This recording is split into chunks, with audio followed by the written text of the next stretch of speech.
Bold casting choices are, by their nature, a bit of a gamble, but when they pay off, they can entirely transform a movie, and perhaps even win the actor in question an Oscar. These brave old swings don't always work, though, and there is indeed a fine line between inspiration and deranged overconfidence where casting is concerned, as is the case with these upcoming movies which we're here to talk about today. I'm Ewan, you're watching What Culture, and here are just a few upcoming movies that have made insane casting choices. First up, 50 Cent as Balrog, Street Fighter. The casting for the upcoming Street Fighter adaptation is totally unhinged, and it's either going to pay off brilliantly or result in an abject disaster. There's like literally no in between here. There are a number of amusingly bonkers casting choices, like Roman Reigns and Cody Rhodes playing Akuma and Guile respectively, but the most ridiculous of the lot has to be 50 Cent playing Balrog. Now, even ignoring 50's rather lackluster acting career, it's going to be tough to take the 50-year-old rapper seriously in the role of a boxer in the prime of his career. The somewhat recent reveal trailer didn't really help things either, because he looks less like Balrog than 50 Cent in slightly dodgy Balrog cosplay. Now, the movie overall looks surprisingly fun for the most part, and evidently isn't taking itself too seriously, so hopefully 50's performance will strike the right tone, and he'll also manage to give a persuasive physical performance as the iconic character. Again, no in-betweens here. It's either gonna work or it's gonna be hilariously bad. Next up, Jared Leto as Skeletor, Masters of the Universe.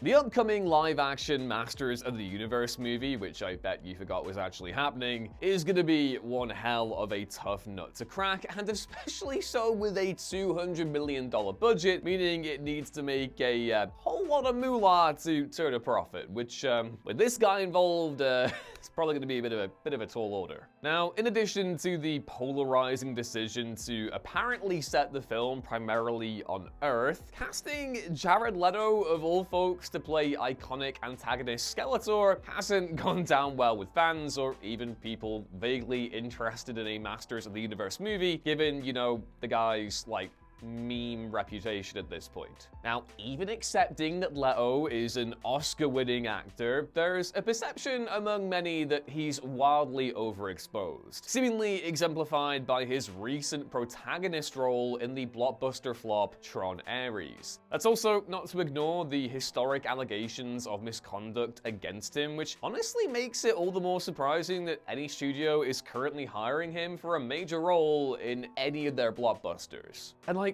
come on, when there are so many actors from A-listers to C-listers who could do a great job with Skeletor, it's baffling that Leto, of all people, ended up landing the role. How many times do we have to teach you this lesson, old man?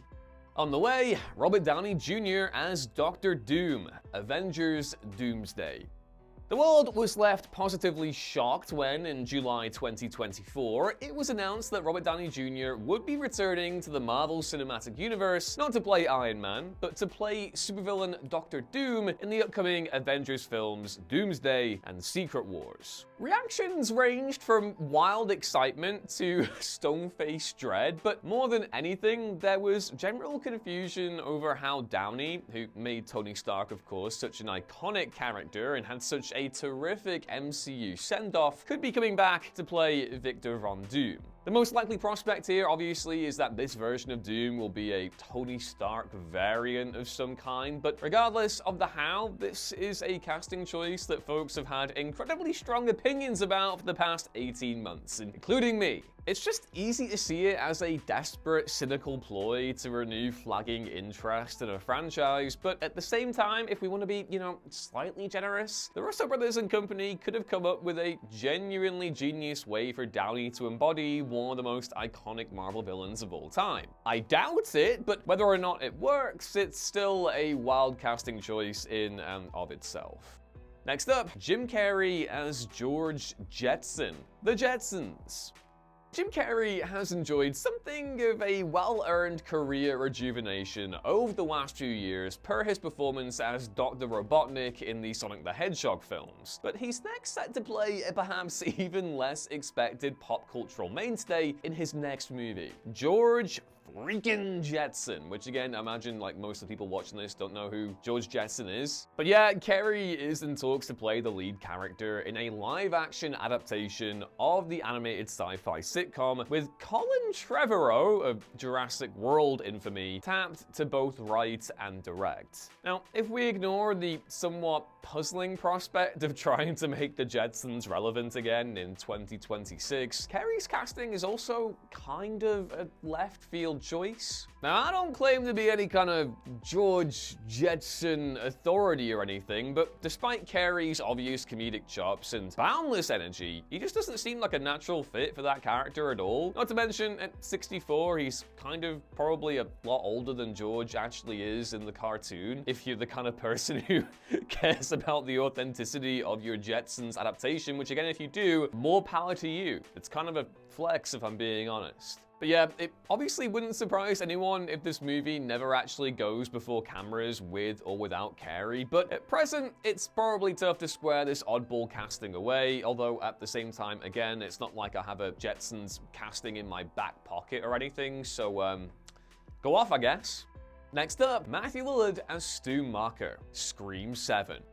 The Scream fanbase did a collective "but" when it was announced that Matthew Lillard was confirmed to be appearing in Scream 7, given all the, the whole, CRT TV death squishing that happened in the first movie. Lillard played one of the first film's two antagonists, Stu Macher, who was very unambiguously killed by Neve Campbell's Sidney Prescott at the end when she dropped a big old TV on his head. Though there has been a vocal movement of Stu truthers campaigning for him to return to the franchise, having apparently forgotten how heavy CRT TVs actually are, Lillard is indeed making a return one way or another. But it goes without saying that bringing Stu back from the dead would be a decisive jumping the shark moment for a franchise that's been skating on thin logical ice for a whole while now. And so, the far more likely truth is that the new Ghostface will be using AI tech to mess with Sidney, showing her glimpses of her dead tormentors, or maybe it is possible that Stu shows up in a flashback sequence with digital de-aging tech, although again, the former AI angle feels way more interesting and on brand for the series, given its penchant for industry satire and the current encroachment of AI slop into the filmmaking business. Given that two other dead characters in David Arquette's Dewey and Scott Foley's Roman Bridger are also confirmed to return, it seems incredibly unlikely that we're getting a whole trio of resurrections. Still, whatever the explanation we end up getting for Scream 7, it's sure going to be a wild sight to behold. Next up, Benny Safdie as Bowser Jr., the Super Mario Galaxy movie. Much as everyone kind of turned their nose up at Chris Pratt's casting as Mario in the Super Mario Bros. Movie, it evidently worked well enough to gross more than $1.3 billion globally, which again I think is kind of more down to the lack of choice and options for kids cinema at the cinema, but I digress. I know people quite like that movie, so not gonna yuck anyone's yum. Anyway, the impending sequel, the Super Mario Galaxy movie, is fielding out some even weirder casting, with filmmaker and actor Benny Safdie being hired to voice Bowser Jr. of all characters. And yeah, obviously Safdie is a solid actor and an even better director with a number of quality roles under his belt, but it's kinda tough to see what led people behind the movie to land on one of the guys who directed Uncut Gems for Bowser Jr. There's a bit of funny whiplash going on there. And moreover, Safdie's Bowser Jr. in the film sounds absolutely nothing like his more high-pitched equivalent in the games themselves. One can obviously assume that the decision was made to hire a voice actor who sounded more similar to Jack Black to ensure, auditory continuity between father and son. But either way, it's a weird as hell casting choice that might just work. Next up, Dwayne Johnson as a Hawaiian crime boss, untitled Martin Scorsese thriller.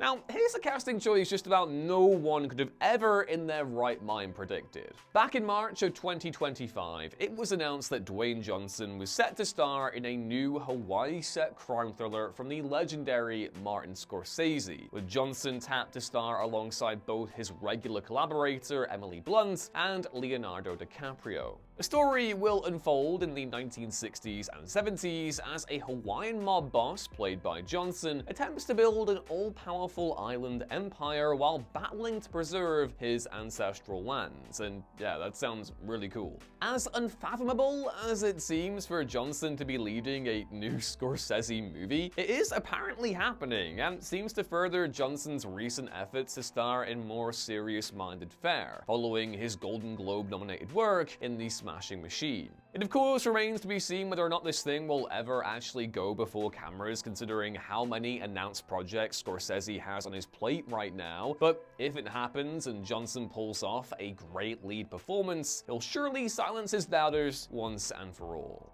Next up, Leonardo DiCaprio and Christian Bale as roles unknown, Heat 2.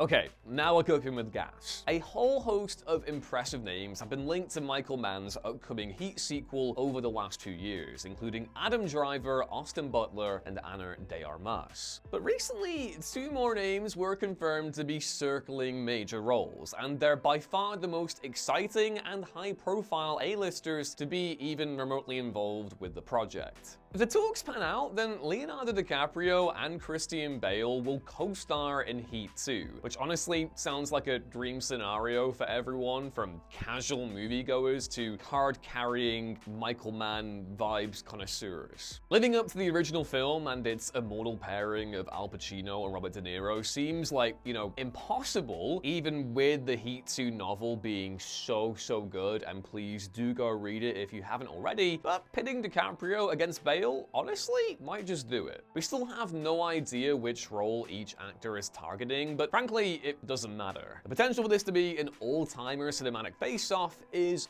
off the charts. Next up, Vanessa Redgrave as Ma Rooney, Cold Storage. Okay, so hands up anyone who expected 88-year-old Vanessa Redgrave, one of the few living actors who can genuinely be considered cinematic royalty, to show up in a campy sci-fi horror B-movie in 2026. But yeah, this is exactly what's going to happen in Cold Storage, a new comedy horror film adapted from a novel penned by revered Hollywood screenwriter David Coop. The film revolves around a parasitic fungus that escapes from a remote military base, and in the middle of the trailer showing off all the gooey mayhem, there's a brief flash of Redgrave portraying an elderly woman credited as Ma Rooney. It's simply incredibly strange to see an actress of Redgrave's stature showing up in a film like this, especially at this stage in her career where her output is understandably, slowing down. Given that Cold Storage also co-stars Redgrave's son-in-law Liam Neeson, who was married to her late daughter Natasha Richardson, it's possible that he might be the guy that got her involved. But no matter how she got the gig, it should be fun seeing Redgrave back on screen in such an unexpected project. On the way, Jeremy Allen White as Rota the Hutt, the Mandalorian, and Grogu. Okay, so here is one of the strangest casting choices in any recent Star Wars project. The Bear's Jeremy Allen White is set to provide the voice of Rota the Hutt in The Mandalorian and Grogu, and that is like a truly cursed combination of words if ever there was one.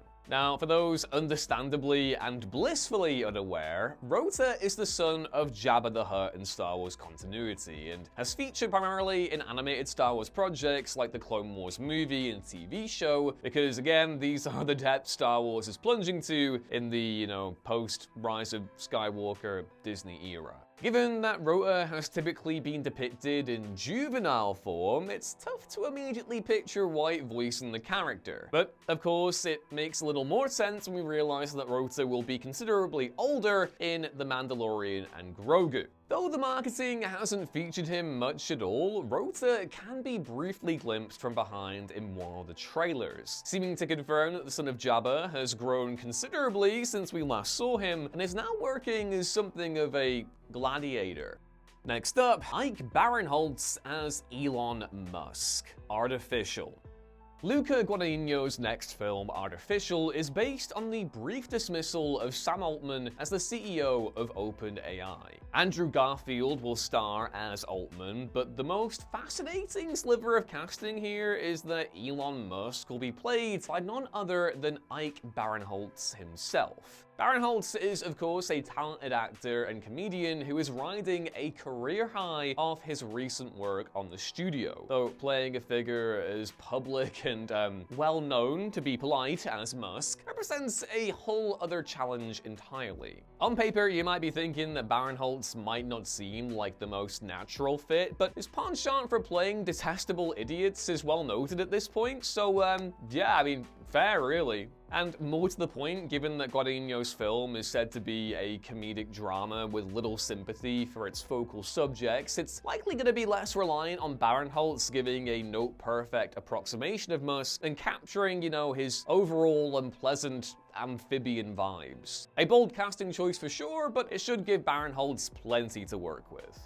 Next up, Ariana Grande as Olivia Jones. Fucker in lore. Because the long-dormant Meet the Parents franchise being dusted off in the year of our Lord 2026 isn't weird enough, a major supporting role is also going to be played by Ariana Grande. Grande will reportedly play Olivia Jones, the quote-unquote ball-busting fiancé of Greg's son Henry, played by Skylar Gisondo, and will basically mark the first time that Grande has ever played a relatively quote-unquote normal human being on film. I.e. that, you know, being someone who doesn't sing.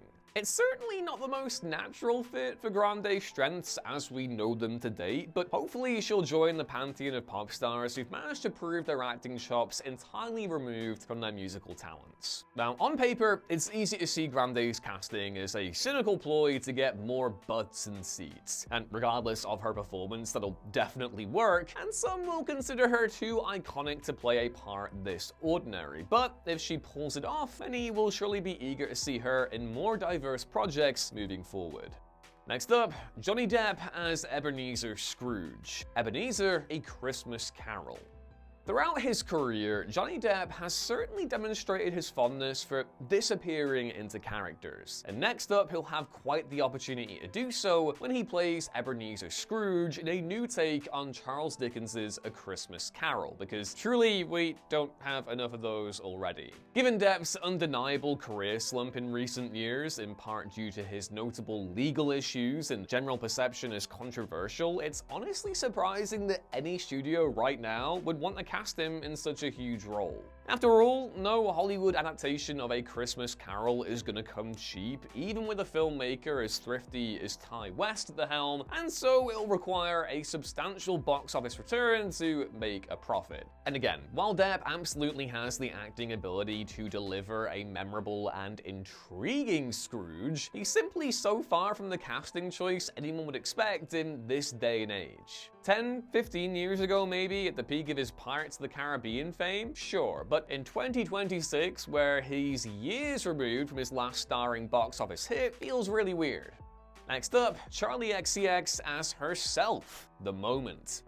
Pop star Charli XCX is set to have one hell of a cinematic coming out party in 2026, given that she's filmed roles in 5 movies due to release this year, including her own A24-produced mockumentary project, The Moment. Charli will star as a fictionalized version of herself in a drama that's set to explore an alternate reality where she made quote-unquote entirely different choices surrounding the release of her 2024 smash hit album, Rat. Now, obviously, music mockumentaries are nothing new. This is Spinal Tap and Pop Star Never Stop, Never Stopping being the best of the bunch, but it's incredibly uncommon for them to revolve around an existing artist, and especially one as famous and revered as Charli. The jury's still out on whether she can thread the needle to deliver a compelling performance, whatever that means in the context of this movie, but it's certainly one hell of a bold way to start an acting career, and I, for one, I'm really excited. On the way, Tom Cruise as Digger Rockwell. Digger. Tom Cruise has exclusively been on the mega-budget blockbuster treadmill for so long now that many of his fans lost hope of him ever actually returning to dramatic work. But Cruise's next film, Digger, will be his first non-tentpole project since 2017's American Made, which was itself something of an outlier in his filmography. Digger will team Cruise with the brilliant Alejandro G. Inarritu, the man behind Birdman and The Revenant, for a mysterious black comedy project in which he reportedly plays the most powerful man in the world as he seeks to rectify a mistake he caused and save the world from catastrophe. It remains to be seen what any of this means. Like, is Cruise playing the president, or is he, like, you know, a superhero? But either way, he looks like he's having an absolute ball from the vague teaser trailer released so far, even if this looks like nothing Cruise has done on screen since maybe his legendary turn in Tropic Thunder back in 2008. Could this be the role that finally wins Cruise a competitive acting Oscar? Well, given that Inarritu previously directed Leo to his first belated Best Actor gong, here's hoping. Next up, Sebastian Stan as Victor Frankenstein and the Creature. Frankenstein in Romania. It's easy to feel like we're starting to reach saturation point with all the goddamn Frankenstein movies being made right now, but here's one that stands far away from the pack. Frankenstein in Romania is the latest film from the wildly idiosyncratic Romanian filmmaker Radu Jude, the man behind Bad Luck Banging or Looney Porn, and it's immediately set to be Jude's most high-profile work to date, considering that it will star Sebastian Stan. It's a interestingly bold move because Stan will play both Victor Frankenstein and the creature he creates. And though we don't know a whole lot more about the film than that, there's more than enough here to pique the interest of many cinephiles. The Romanian-born Stan has been seeking out a project to collaborate with Jude on for a good while now, and the pair recently landed on what we can assume will probably be the weirdest Frankenstein movie of all time, given Jude's utterly unhinged output to this point. Next up, Glenn Close as Drusilla Sickle, The Hunger Games: Sunrise on the Reaping. The Hunger Games: Sunrise on the Reaping is already in the running for the best cast movie of the year. The ensemble for this thing is just stupid good, and though you might not even recognize her in the trailer, the inimitable Glenn Close is indeed on that roster. The 8-time Oscar nominee Close is playing Drusilla Sickle, a chaperone for the District 12 tributes whose face is quite literally held in place by tacks attached to the skin, which combined with a generally overpowering hair and makeup job makes Close damn near unrecognizable. But from the little we've seen of her here, it sure seems like she's having a blast, and it's simply a real treat that Close is still cooking up wild, adventurous performances like this well into her late 70s. Unlikely though it might be, wouldn't it be really funny if this bonkers performance is the one that finally won her an Oscar? We can only hope. On the way, Markiplier as the protagonist, Iron Lung. Iron Lung is the feature directorial debut of Mark Fishback, better known to we YouTube gremlins as Markiplier. The film is adapted from the 2022 horror game with the same name, in which a convict explores an ocean of blood in the titular Rusty Submarine, which sounds like the Negative Zone version of the Beatles song, you know? While he has acted in a limited capacity before this, it goes without saying that playing the main character in a claustrophobic horror movie without many other on-screen characters is a very different challenge, and one which he may or may not be up to. I have no clue. Furthermore, Iron Lung's official website lists the runtime as 127 minutes long, which presents an even heftier challenge for our favorite YouTuber. That is to say that most confined single-location genre films have relatively short runtimes for good reason, because it's tough to keep an audience engaged with few characters or locations. And so, Markiplier's decision to cast himself rather than hiring a more experienced actor is a gigantic risk, though if it pays off, it'll certainly prove he's got the acting ability to carry a feature film mostly by himself. And again, technically speaking, it's kind of what most YouTubers do. You know, long-form content with just one guy. So, you know, kind of already doing it, but we'll see if you can do it in movie form. Next up, Margot Robbie and Jacob Elordi as Catherine Earnshaw and Heathcliff, Wuthering Heights. Saltburn filmmaker Emerald Fennell certainly seems like an inspired choice to helm a new adaptation of Emily Bronte's Wuthering Heights, though the production faced considerable online uproar once the central casting choices were officially confirmed.